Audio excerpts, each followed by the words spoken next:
If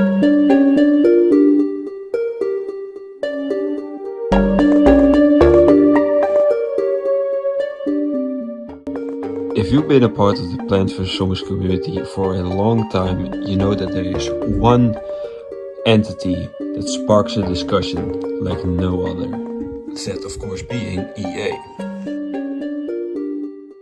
But why? In this video I will explain the evolution of the Plants vs Zombies series, the community, and the narrative of the downfall.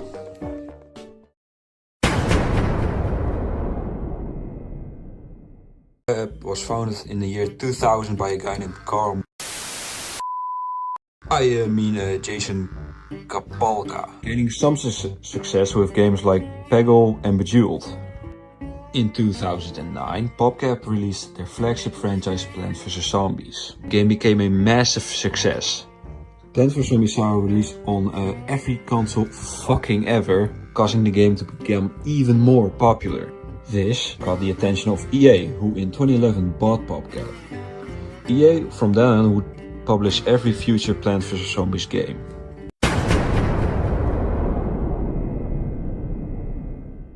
This part of the video will go down the general perception of the games and my personal opinion, starting with the original. The original Plants vs Zombies is remembered fondly by just about fucking everyone. It's a fun, unique, innovative and most importantly available game that can be played by just about everyone. There's not really much that I can add about this game that hasn't already been said. I mean, it's Plants vs Zombies, goddammit. My only real criticism of this game is that it's too easy. There's not much challenge per se. Unless you're actively trying to handicap yourself, you'll breeze right through. However, this is just a nitpick and doesn't really hurt the overall integrity of the game. The same cannot be said for the sequel. PVZ 2 was released on July 9th, 2013. Reception of PVZ 2 is often positive from hardcore fans, but less so from the general gaming audience. Gameplay wise, it's very similar to the original, with some new gameplay elements here and there. It is also hard as shit. It sounds kind of hypocritical for me to criticize the first game to be too easy and the second to be too hard, but damn. The game sometimes gets rather unfair to the point where maintaining any sort of cohesion is borderline impossible. Another minor critique I have are the microtransactions. Now, I don't find them that bad, but there are plenty of people who write the game off simply because of that. This guy. However, the game is still solid, due to the good art design, creative enemies, and a killer soundtrack to rival the original. In 2014, PVZ Garden Warfare was released. A class-based third-person shooter inspired by games like Team Fortress 2. Because of its 8 distinct classes, interchangeable abilities and the best map design of all 3 shooters, it made a very solid game. One thing that hugely helped the replayability of the game were the variants. Each class had different variants that changed the stats and characteristics of the base character. A good example would be the tank commander. Instead of having a fast-firing machine gun, he has a high-damage explosive tank cannon, making it a high-risk, high-reward character. As for the game's problems, it's mostly what isn't there. Garden Warfare 2 kind of makes this game pointless. And there are some minor glitches here and there.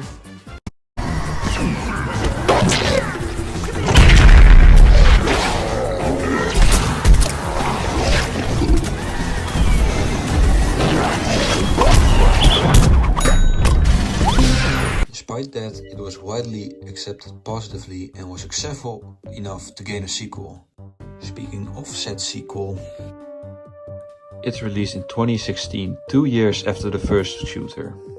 The best way to describe Garden Warfare 2's approach to making a sequel is it had more classes, it had more variants, it had more maps.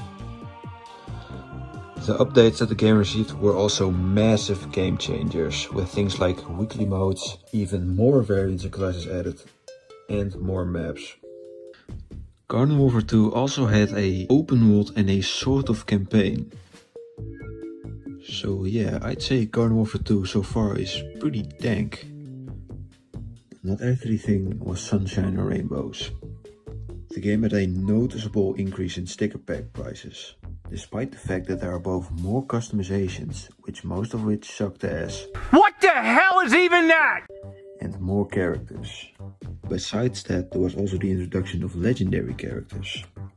Legendary characters had a meter that with each skill filled up. When the meter was full, you get an increase in damage and speed. Now that on its own doesn't sound so bad, but these legends were incredibly rare. I've been playing the game since mid-2016 and I have won. All in all, Garden Warfare 2 is still a great game. I'm gonna be real with you. Garden Warfare 1 and 2 are both really fucking weird. How exactly do you go from a tower defense game to a third-person shooter? So naturally, after 2 major departures, PopCap decided to do something more traditional. No, I'm completely bullshitting you, they did something weird again. Like Garden Warfare 1 and 2 before it, Plants vs Zombies Heroes is a major departure. It's a game based on Hearthstone, except, you know, not for complete fucking nerds. It's definitely one of the more black sheep titles in the series, not PVZ Adventures levels of black sheep, but still rather unknown. The game is extremely niche, which I think is reflected in the overall community. Between the shooters and the tower defense games, the community has some form of overlap. With PVZ Heroes, not that much. Now, me personally, I like the game. But what I should note is out of all the Plants vs Zombies games, this one gets my blood boiling the most. This is mainly due to the fact that RNG is hardwired into the game. Shit happens fast and often outside of your control. And the card you draw and what the card the opponent draws is also RNG. Meaning entire games can be won and lost by simply being unlucky. It can either be the easiest thing in the world or the worst thing anyone has ever experienced. And this game gets intense. The combination of downright busted cards and insane combos you can pull off make for quite a dopamine hit. The game lives off those couple of moments where you're just barely able to keep going and manage to come back. However, being on the receiving end of those busted cards and insane combos can be quite frustrating.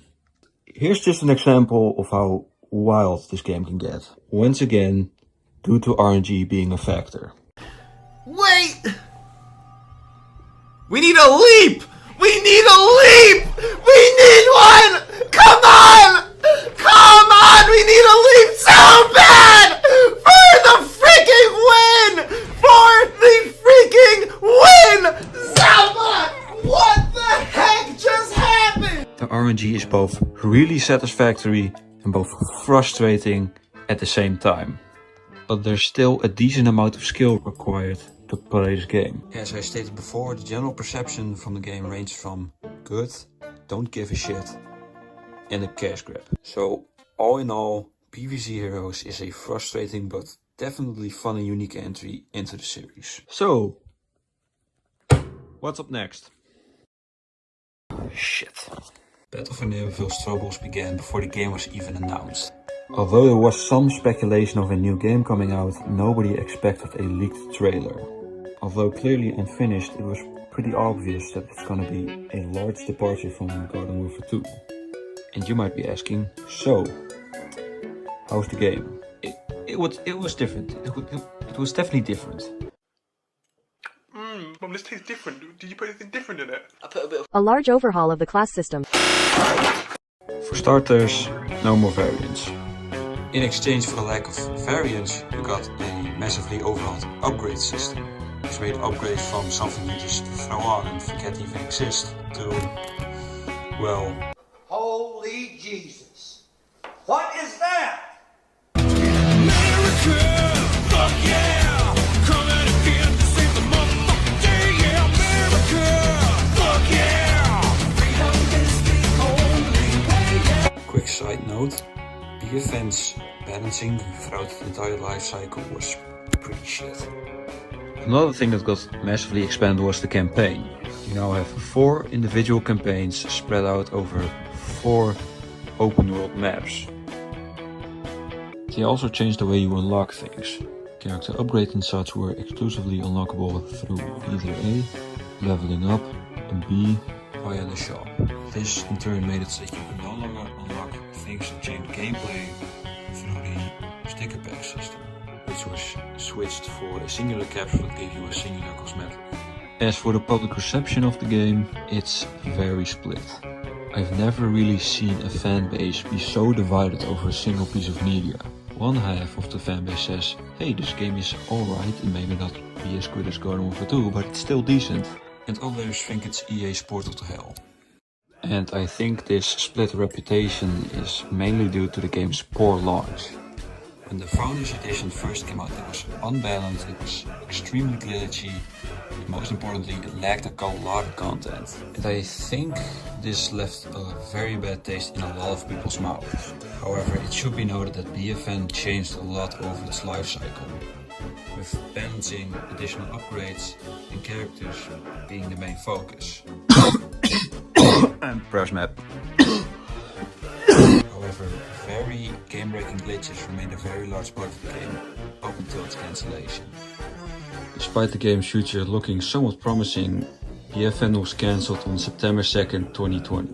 Battle for Neighborville was cancelled a few months after Battlefront 2 and Battlefield 5, leaving me to believe that some of the PopCap staff worked on Battlefield 2042, but that's just speculation on my end. And thus ends Battle for Neighborville's story. And now, one game remains. Plants vs Zombies 3, which I haven't played because it's soft launched. Now, personally speaking, I honestly don't think the game looks all that good. Ass! Which is a viewpoint that a lot of other people seem to have. And it wasn't long before PVZ 3 was pulled from the App Store, with most heavily criticizing both the gameplay and the visuals. A second version of Plants vs Zombies 3 was released a while later, which looks better but still not on par as Plants vs Zombies 1 and Plants vs Zombies 2. It resembled the previous 2 tower defense games much more closely, but still most people were not satisfied with the end result.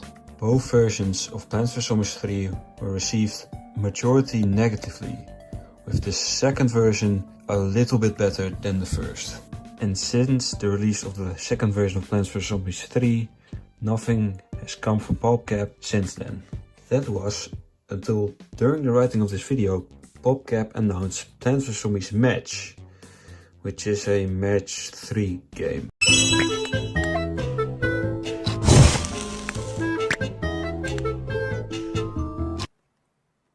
What the fuck? And with that ends the retrospective part of the video.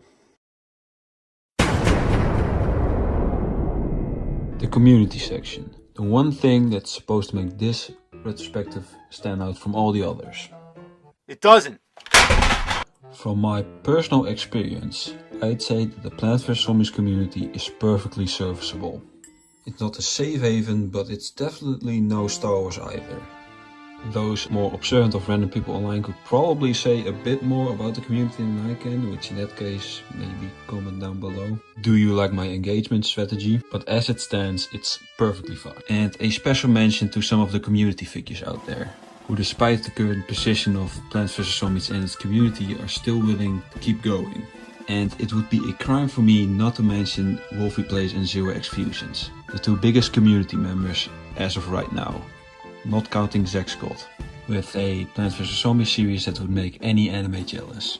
And I feel obligated to mention RFM vs Games, one of my childhood favorites and the man that introduced me to Garden Warfare.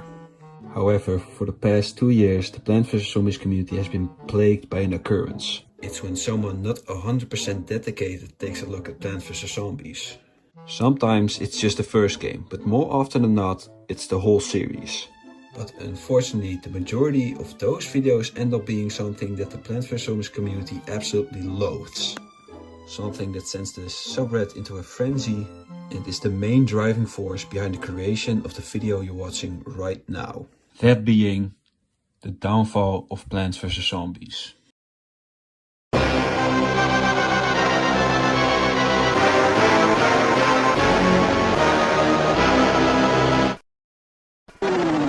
Before I get started, and just so we're all on the same page, I'll give you the background.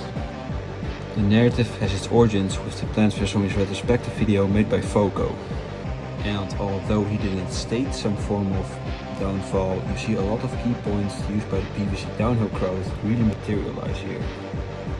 Shit really hit the fan when Nugman Steve made his video about the subject. And honestly, it's all downhill from there. Because since then, there's been like a billion of these things. The amount of damage caused to the public perception of Plants vs. Zombies by this singular video is unreal. These videos have become so infamous that the PVZ community gave them their own derogatory slur.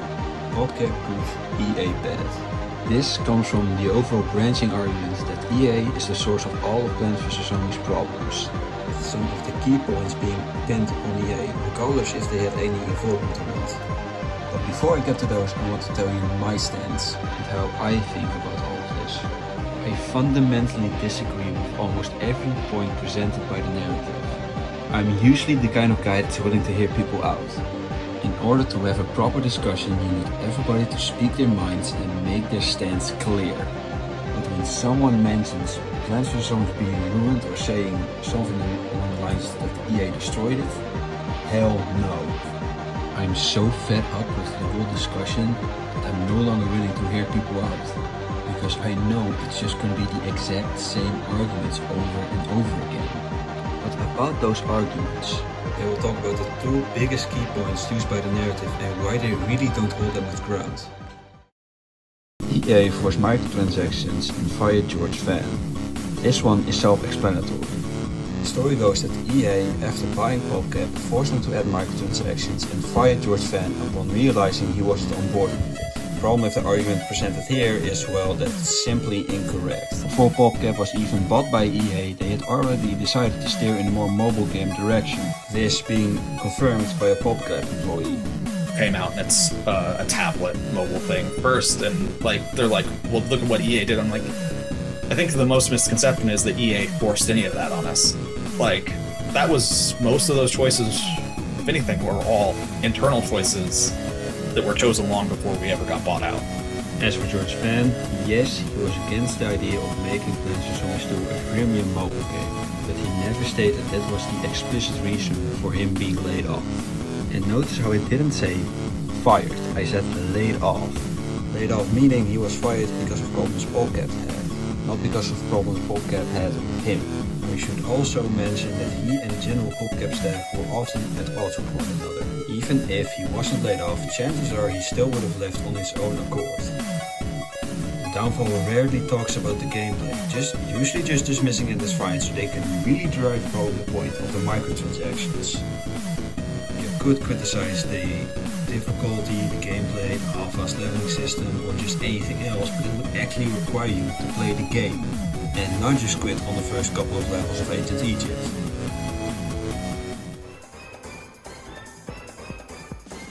BFN's game design. Now, this one is completely subjective, but what is not just subjective is who is responsible. PopCap are the developers. They chose to replace variants. They are in charge of the marketing, editing, patching, and content updates. It's all their responsibility, not those of the publishers. Credit where credit's actually due. Nobody really blames either EA or PopCap, but EA is still going to take the majority of the blame in combination with Plants vs. Zombies 2's microtransactions, as I explained before, is bullshit. The reason they blame EA is because it's much easier to sell. EA is already one of the most infamous names in gaming, meaning most people will probably not question the story that they're being told. Chances are, if you were to remove EA from the equation, most of these videos would either be A, much shorter, or B, not even exist in the first place. EA had no creative control over either PopCap or Plants vs. Zombies. Hell, it's the reason why EA even owns PopCap in the first place. EA weren't the only ones who wanted to buy PopCap. Other companies offered PopCap more money, but they declined because EA gave them the freedom to do what they wanted to do. EA's contributions to Plants vs Zombies were increasing the budget, distribution and maybe pulling the plug on Death of Inevitable, but that's just my speculation. It's the stupidest theory I've ever heard. EA isn't the problem. EA was never the problem. You see video after video of people recreating the exact same big corporation screwing over a passionate individual story when it's far from the case. These videos prey on people that don't know the full story, and it's the exact same reason why so many fans resent these videos so damn much. Because they just know how dirty the series is being done. Games like Heroes, Plants vs Zombies 2 and Battle for Neighborville are often not given a fair chance and are only talked about in regards to their biggest flaws. To see a guy like the Peaks, who has barely played the Plants vs Zombies games, absolutely tackle them, it's honestly infuriating. Ironically making a bigger cash grab than any Plants vs Zombies game made under EA. Videos based off other redundant biased videos with the exact same redundant praise, the same overblown critiques, hell, even the same transitions. All the fire department, we just nuked the building.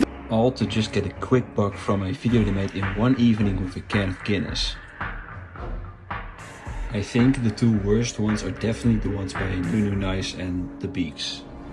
I mean, they haven't even played the fucking games, and there's a reason why my segment about Plants vs Zombies 3 was so damn short, because I can't taste what I haven't eaten. The others aren't as bad, but I still think they give people the wrong idea of Plants vs Zombies as a whole. And my problems with those stem more from my own opinion, so I can't be too mad about it, but it's still not exactly convincing for me when some of the biggest talking points are things that I really don't have a problem with. But for what presents itself as a gradual decline, it's really weird that two games that they criticize the most are nearly 7 years apart.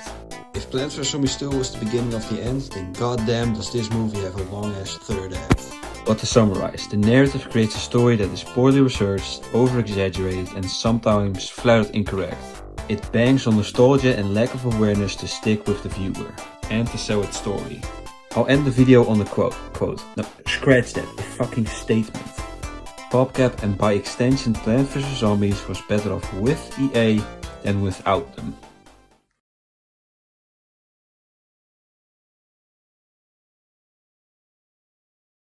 If you made it this far into the video, I want to thank you for watching. I've held these stances and opinions for nearly 2 years, and I've tried 2 times before to make a video about the subject. My passion for the series combined with the new direction I wanted to take my channel, I felt now was the perfect time to finally get it over the finish line. Although I'm not 100% happy with the end result, with speech, audio and the way I explain things being my main gripe, perhaps in a couple years I'll redo the video with new games being released, my ability to create content hopefully improving and maybe my opinions changing, but for now I'm happy with what the end result is, and I'll leave it at that. This has been Martin and I hope to see you another time. Goodbye.